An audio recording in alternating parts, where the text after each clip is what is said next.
Milli Hidrometeorologiya Xidmətindən doğru xəbər Azərbaycana bildirilib ki, avqustun 11-də Bakıda və Abşeron yarımadasında hava şəraiti buludlu olacaq. Gün ərzində əsasən yağmursuz keçəcək, lakin gündüz bəzi yerlərdə az yağış yağacaq. Mülayim şimal-qərb küləyi əsəcək.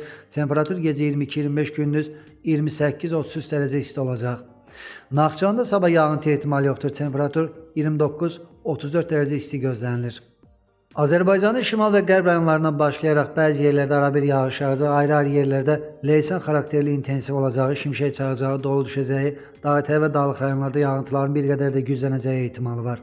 Gecə və səhər duman olacaq, mülayim şərq küləyi əsəcək, temperatur gecə 22-26, gündüz 32-36, dağlarda gecə 14-19, gündüz isə 21-26 dərəcə isti olacaq.